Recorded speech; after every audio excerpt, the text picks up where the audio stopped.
Ja som najkrajšia. Ale ja som najinteligentnejší.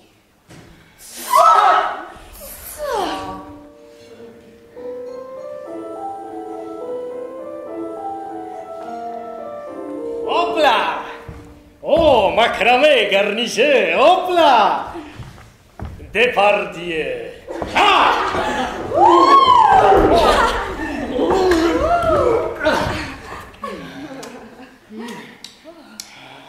Prepáčte, Klitia, ale pre mňa je poézia príliš blond.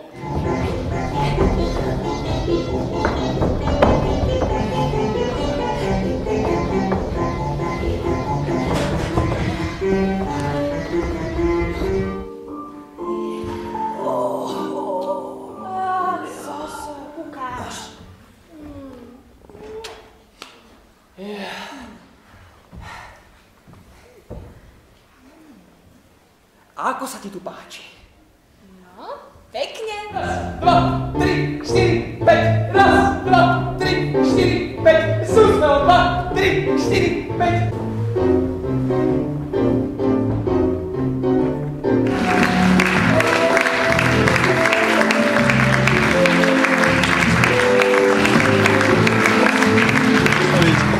Ako sa ti páčilo predstavenie?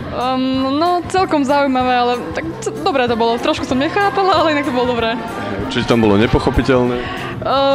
Ono to bolo študentské divadlo, takže dosť také študentské. Ale akože bolo to dobré, ale ja som to asi nepochopila. Ďakujeme.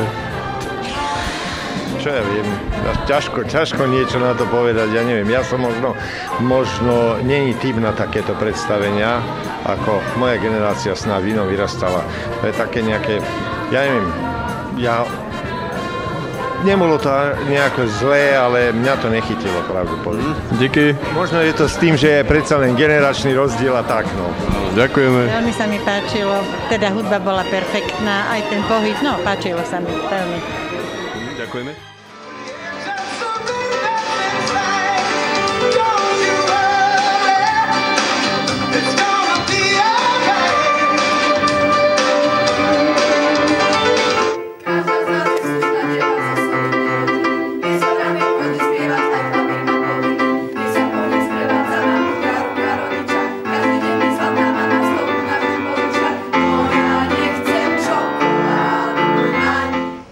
Ona má 16 rokov a vlasy svetlé ako lán.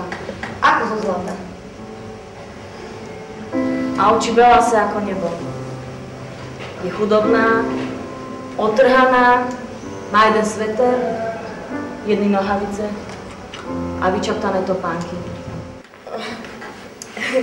Vždy, keď prišiel nejaký host, tak no, otec nikdy nedovolil, aby som sama sedela v kúte. Vždy mi dal pohárik, alebo aj dva.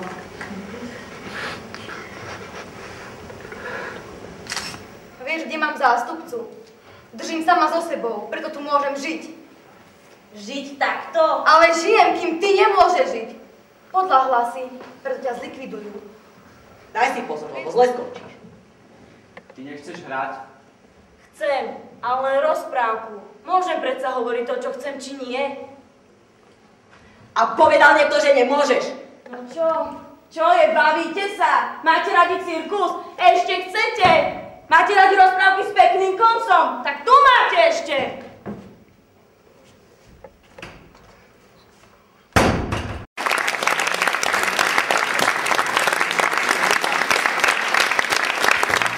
Môžem sa vás spýtať, ako sa ti páčilo predstavenie? No, bolo veľmi zaujímavé a myslím si, že je to také tie pokrokové prvky, ako je spojenie multimédií s divadlom, tak takým spôsobom by sa malo divadlo uberať ďalej. To je niečo nové, áno? Ale myslím si, že máte veľký mladý herecký potenciál v tlmačoch. A myslím si, že máte na čom a z čoho stavať a na čom pracovať. Veľmi pekné, páčilo sa mi, mladí umelci. Fajn, boli zlatí. Bolo to dobré, ale musím to tak. Super. No, veľmi sa mi páčilo, nechcem čokoládu ani sladkosti, stačí, keď mi dušu mladú pohľadí duch, neviem čo, sviežosti. Výborné. Ďakujem.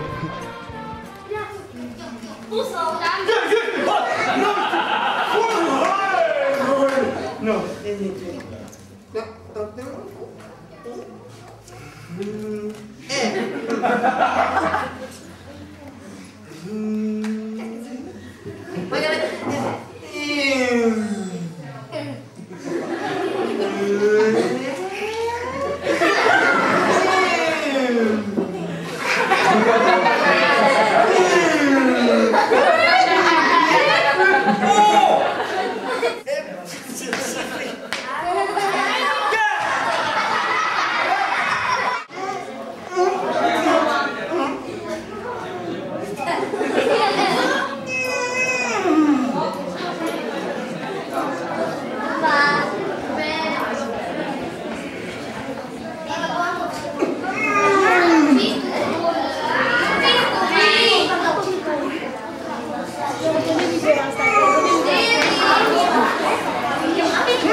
Takže vlak prichádza, zastavuje, dvere sa otvárajú a my? Čo robíme my? Zastaví. Veď to je akože skúšame eventuálnu situáciu nastupovania do vlaku. Nechajú, mňa udrela. Čo vyhodia z vlaku je spoločné. Ale to mňa udrela do hlavy, pustí ma. Tak dobre, no tak si to vypij sama, ty. Čo? Čo, ja nie som alkoholik, aby som pila sama. Povedz mi, ešte raz, ktorý vlak bude náš? Vlak číslo 2981 do Prahy, Varšavy, Berlína, Hamburgu, Vladivostoku.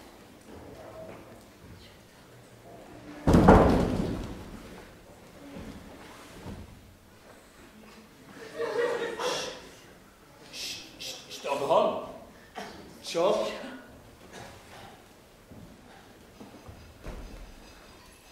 Je to Štokholm. Ale chodorite, aký Štokholm? Ja som showman. Showman. Robím ilúzie. Ilúzie. A to je zas čo? Ilúzie sú všetko na tomto svete. Ešte Cézar povedal, že národ potrebuje chleba. A čo? Pýtam sa. No, samozrejme pitie. Nie.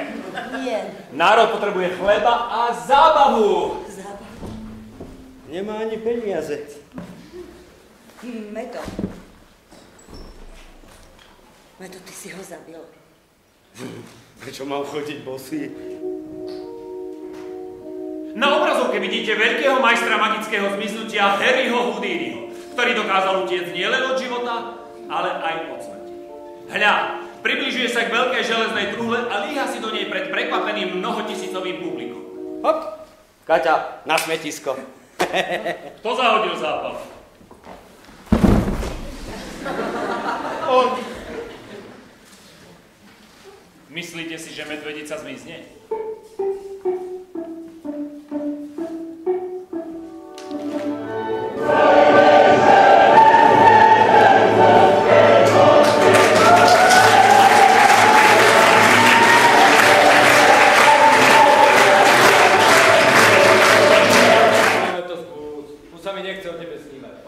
Dobre, ja skúsim, ale ja ti hovorím, neexistujem. Ja sa vrátim.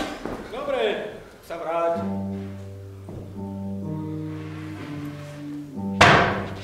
Jeden. Zmizol som. Zmizol? Nie. Ja ešte nemôžem zmiznúť. Ja ešte nie som pripravený.